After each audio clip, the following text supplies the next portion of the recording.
हो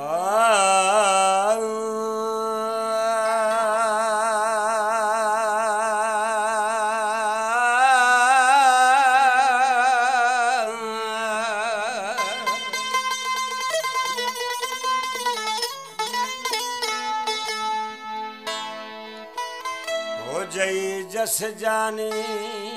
तो लधी कान संभार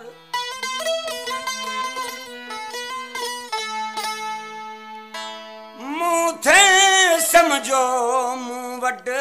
तू हूँ दे प्यो दिलदार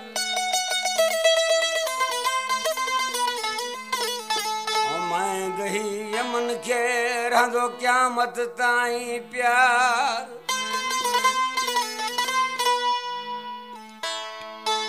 पर शाबस हुजई यार छिनी मोहब्बत वे महर खां ये कलाम मुझे प्यारो दोस्त भा अब्दुल गफ्फार जो शायरी में तखलुसा गफ्फार पिताफी आशिक के महबूब छड़ियो आशिक के तो मुझा मिठा तू खुश रहो असांजो खैरा चलो खैरा जानी छड़े वे पर वक्त असांजो भी गुजरे थो जिता लहंदो यूं ता लहे पयो जिता उभरंदो यूं ता उभरे तो चलो खैरा जानी छड़े वे पर वक्त असांजो भी गुजरे थो चलो खैरा जानी छड़े वे पर वक्त असांजो भी गुजरे थो जिता लहंदो यूं ता लहे पयो जिता उभरंदो यूं ता उभरे थो चलो खैरा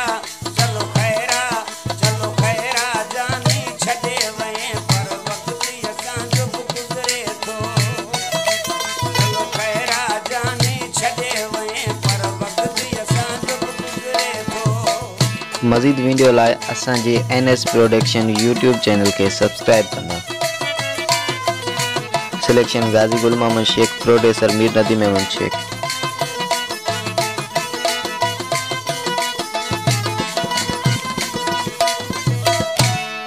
मरी मां भी मिठाया कोन वयो ही जहान में ही हले पयो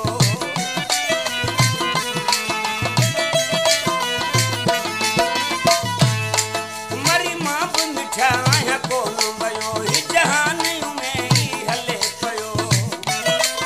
आहे दुख जरा तुझे रवैये जो जो साह मुझो कोन निकरे थो चलो खैरा जानी छड़े वे पर वक्त असांजो भी गुजरे थो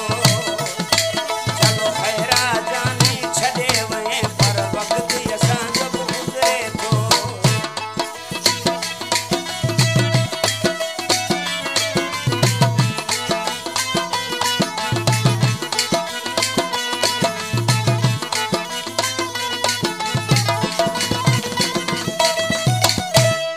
कह लड़ी आए जो कदर कजे दर दुश्मन के फरमान दीजे